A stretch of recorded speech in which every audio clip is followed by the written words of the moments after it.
اللہ الرحمن الرحیم نحمدہ و نصلی علی رسولہ الکریم اما بعد۔ اگر کوئی آپ سے یہ کہے کہ آپ کو فلاں شخص کے جیسا بننا ہے، اسکولوں میں ڈرامے ہوتے، کچھ رول پلے کرنے کا رہتا، دیکھو تمہیں نا اس کے جیسا دکھنا ہے، اس کے جیسا بننا ہے، تو سوچ کے دیکھو اس کے بعد کیا کرنا پڑے گا۔ جس کے جیسا بننے کے لیے کہا گیا ہے، تھوڑی دیر کے واسطے رول پلے کرنے کے واسطے اس کی ایک ایک حرکت پہ نظر رکھنی پڑیں گی، کیسے چلتا ہے، کیسے کھاتا ہے، یا پھر کیسے چلتی ہے، کیسے کھاتی ہے، کیسے پیتی ہے، کیسے سوتی، کیسے اٹھتی، کیسے جاگتی، کیسے جاگتا، کیسا، چاہے مردوں میں سے ہو چاہے عورتوں میں سے ہو، ہر حرکت پہ نظر کرنی پڑے گی۔ تھوڑا سا غور کر کے دیکھو، ہمارے رب نے ہم سے کہا ہے، ہر مسلمان سے کہا ہے کہ تم کو کس کے جیسا بننا ہے؟ ہمارے نبی صلی اللہ علیہ وسلم کے جیسا۔ وہ ہمارے واسطے اسوہ ہے، نمونہ ہے۔ تم کو ہر کام کرنا ہے کس کے جیسا؟ ہمارے نبی صلی اللہ علیہ وسلم کے جیسا۔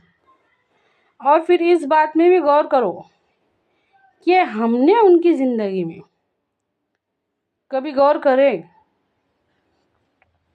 سوچ کے دیکھو وہ کہانی ہے یا حقیقت ہے؟ سوچو، آپ صلی اللہ علیہ وسلم کی جو نبوت کے بعد سے جو دعوت کا سلسلہ تھا، آپ صلی اللہ علیہ وسلم کے دنیا سے رخصت ہونے تک، کیا کبھی ہم نے اس کے بارے میں جاننے کی کوشش کرے؟ ہم نے کون سی عادت ہم نے اپنانے کی کوشش کرے ہمارے نبی صلی اللہ علیہ وسلم کی؟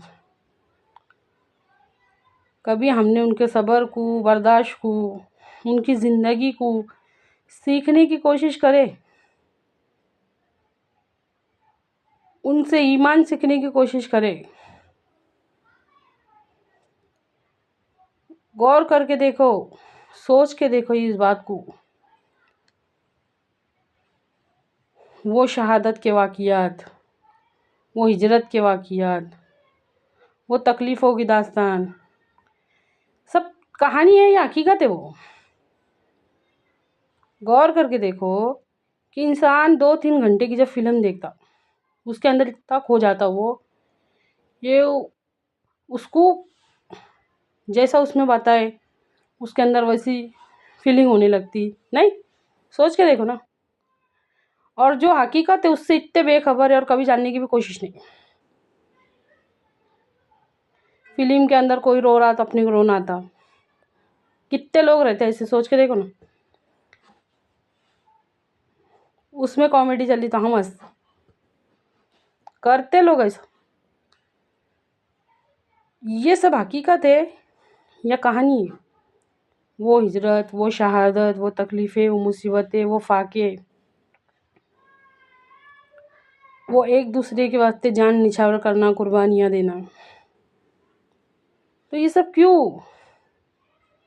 یہ سب اسلام کے واسطے، تاکہ قیامت تک کے آنے والوں کو امن اور امان کا، سلامتی کا، انصاف کا، رحم کا، خیر خواہی کا، ہمدردی کا، بھائی چارے کا ایسا دین نصیب ہو۔ اور آج ہمارے معاشرے کی حالت دیکھو، حقیقت کو کہانی اور کہانی کو حقیقت سمجھنے والے ہم لوگ اسلام کے واسطے خطرہ بنتے جا رہے ہیں۔ اچھی طرح سے غور کیجئے اس بات میں، یہ چھوٹی موٹی باتیں نہیں ہیں۔